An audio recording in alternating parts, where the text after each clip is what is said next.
Next, we have some brief introduction to recovery and failure mechanism in database management system. So recovery is required because of at any point of time the database may collapse, and as well as there are certain reasons for this failure. So why recovery is needed? Whenever a transaction is submitted to database management system for execution, the system is responsible for making sure that either all the operations in the transactions are completed successfully and their effect is recorded permanently in the database. So that is the completion of a particular transaction. It has to complete all the operation in that transaction, and it have to ensure that all the operation or all the updation that the transaction done should be completely returned to the secondary devices, that is to the database, or that the transaction does not affect any on the database or any other transaction. So these are the things that should be need to check. In the first case, transaction should to be committed, that means everything completely returned to the secondary devices, whereas in the second case the transaction is said to be aborted. That means if anything happened to a particular process in a transaction, or in the phase of writing back to the database, the transaction must have to roll back to its previous state before beginning of the transaction. So that stage is known as transaction abort. Any failure occurred while it operating the operations of the transaction, then we say the transaction should stop there, and that state is known as abort. Okay, and after that you have to recover or roll back to the previous state. So if the transaction fails after executing some of the operations, but before executing all of them, the operations already executed must be undone and have no lasting effect. Next, we can see some failure classification. So first type of failure is a computer failure. So it's a called as a failure is called as computer failure or a system crash if a hardware or a software or a network error occur in the computer system. So this there's less chance for asking question about this failure classification or recovery, because there are other things important in this module. So transaction or system error, that is second type of failure. So it's occurred when some logical error like integer overflow, division by zero, like operations it do. So next type of classification is local errors or exception condition detected by the transaction. So exception condition doesn't mean the above example like integer floor, nothing like that. Yeah, it like suppose a transaction is trying to retrieve a data item or an attribute, but it doesn't found that particular value inside the database management system, then it produce a transaction or error, or we can say it's an exception condition. Alright, but if search for a particular table, if the table is not in the database, then we can say it is an exceptional error or a local error. And last one is concurrency control enforcement. The concurrency control method may decide to abort a transaction because it violates serializability. So later we will move into the serializability and all other issues.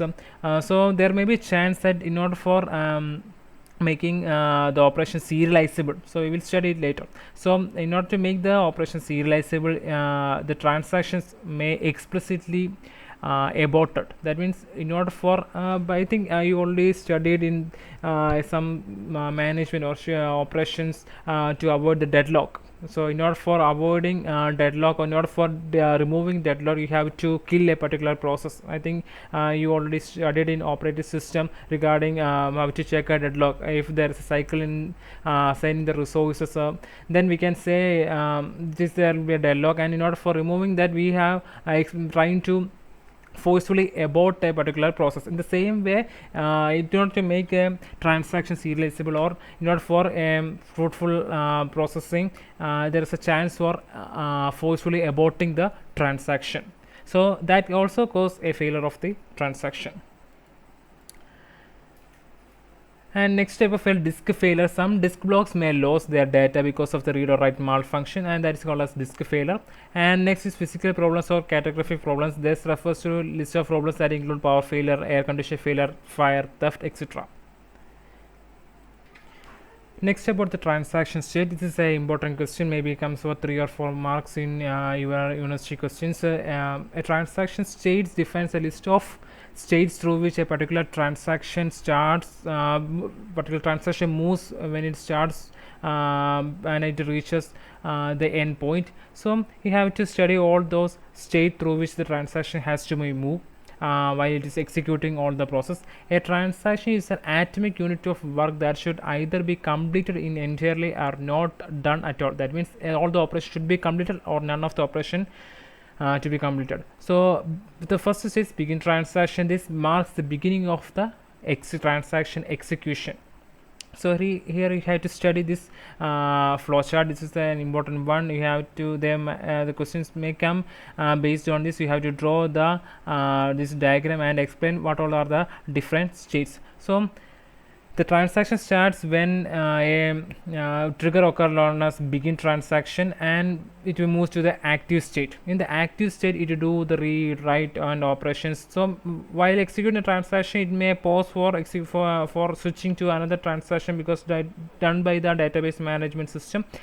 Even though it is switched to another database, another transaction for another transaction, the transaction should be stay as active, and so until it done all its operation, it is in active state. So it will do read and write operation in the active state. And if anything happen, like any failure occur due to or miss of some data, the abort operation can happen. Otherwise the operation will be end transaction. So from the active state there are two paths: abort, that means any type of failure or any missing happened, then the transaction will take a action known as abort and move to the state failed.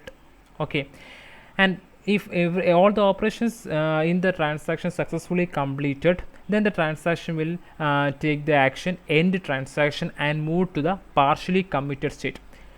In the partially committed state, we say that the transaction is currently suppose some update done by the transaction, it will reside only in the primary memory. So after the partially committed state, at some interval of time or immediately, from the primary memory, the updated data will be transferred to the secondary memory. And after it's transferred to secondary memory, if the successfully transferred to the secondary memory, then commit will occur and the transaction will reach a state known as committed. But if something happened in between the moving the data from primary to secondary memory, the phase known as abort will happen and it moves to the again to the failed state.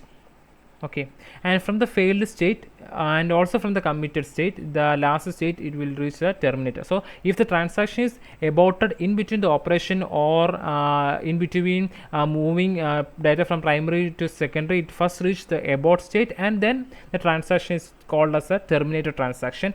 Otherwise, if everything goes successful while executing the transaction or moving the data from primary to memory, it will firstly reach the committed state, and from the committed state it will reach the terminated state. Okay, so the last state of every transaction is terminated state, and the successful transaction will first reach the committed state and unsuccessful transactions will first reach the failed state and then to the terminated state.